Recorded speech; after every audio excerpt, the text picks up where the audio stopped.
RAKAKA.se, Endar's here. We're here at IEM and I'm standing here together with ToD, who is one of the experts here. And I mean, I must first of all ask you, you're here at the stage all the time, all the people that's here. Have you ever seen anything like it?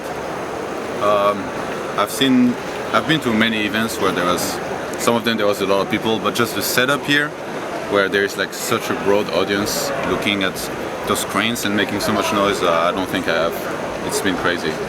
How does it affect you? I mean, when you're sitting so close, I mean, does it affect you in any way? Yeah, definitely. During the game, when I get very excited, they get very excited as well, and they just cheer super loud, and I don't know, it gives me goosebumps. It's such a good feeling to see that a lot of people can appreciate good StarCraft play, and just like I do. So it's been a pleasure. Yeah, and I mean, you're here as a caster right now, but I mean, most people know you as a player. I'm sure you have been asked this question many times, but I mean, how does it feel to being a caster and maybe sitting on the sideline compared to actually being there competing? It feels pretty good. I really enjoy casting these days, and actually I'm not technically casting this tournament, I'm doing analysis, which is a bit different. But I've enjoyed it a lot. QXC and Jarrett are definitely cool dudes. We joke around so much, actually. Like, I'm surprised nobody's filming when we're off camera, because there's so many jokes going around and banter and everything. But yeah, it's been really fun. I would like to do this more often. Would you consider maybe doing this full time compared to playing, or? Maybe if I was offered a job casting and it was a good one, I would probably take it. But I will always still like play a lot next to it. So then maybe I will reduce the amount of tournaments, the frequency of which I attend tournaments, but I will still always play a lot, no matter what. And looking at the tournament right now, I mean, you've seen a lot of the games here, and the players that's left in the tournament right now, are those the players that you thought going into this tournament would be in the top as it is right now? For the Koreans, yeah. For soccer, I didn't really expect him to perform this well, and it's a pleasant surprise to see how well he's been playing. Especially the games against Yoda were pretty cool, I thought. Other than that, I feel like a lot of things could have happened. You know, we could have had Cass. There is more players who could have made it, like Nurture, and I'm not particularly surprised they didn't go this far, but this tournament was actually very stacked, I feel. So there was a lot of players who could have made it, but didn't, and then in the end we have some very strong players in the last few players playing today. And out of the players that's left, who do you think will win? Parting is definitely the favorite, I think.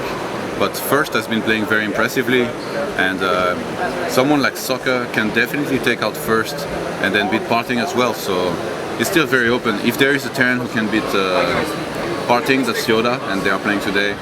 I think Dream definitely has an edge over Daisy, but it's still an open match as well, so anything could happen, you never know.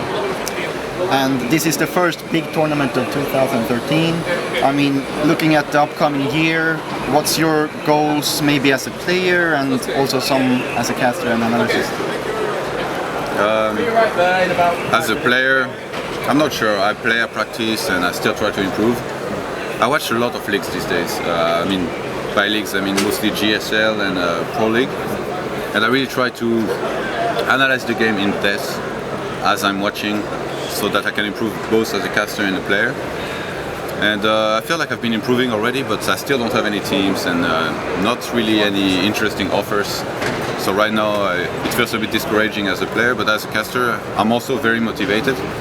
And I basically apply for every single tournament that will happen. Every time I see there will be a tournament, I go and message them and I tell them, well, if you're looking for somebody to cast or do something, I'm available.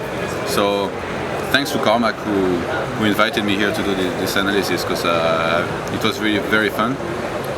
But yeah, as far as future plans, like I have nothing planned after this except that next week Iron Squid, they just invited me actually to come like 2 days ago, which is pretty late. And they want me just to play a show match there, so that will be for the player part, and they want me to host for the English stream, so I will do that as well, but I don't think I will commentate. Okay, and if I'm not mistaken, you've been living in the United States for some time now. Are you going back there again after this, or how does it look? I was in the US for 3 months, but now I've already moved back to France. Oh, okay. And I mean, is France does France feel like your home base right now? Is that where you're planning to stay for upcoming time? Yeah, I think I will stay there for quite some time now. I really missed it, and I feel comfortable these days in France. Then again, if I'm offered a job abroad, anywhere, and it's good, maybe I'll take it. And just to finish, last question. I mean, the French scene. I mean, the esports scene in France. You have, fostered so many good players, Stefano, yourself, and many others. I mean, but how do you think the scene in France is right now for StarCraft? It's pretty good actually. Like I was very surprised because at first the StarCraft scene didn't seem that big. Like there was me, Ada Scott, Stefano, and a couple other players. And then I left for Asia, like I lived in Korea for some time, and I came back home. And so many French players were like Grandmaster and Master, and I think this is the Stefano effect. Like just like in any sports, when you have some players performing very well or teams, it really motivates a lot of people to try and play harder and try to live the same thing. So I think these days we have a lot of good players. We're still not at the same level as Sweden, but we still have a lot of rising, up-and-coming players, and that's very satisfying. Okay. Well, thank you and good luck on the final day then. Thank you.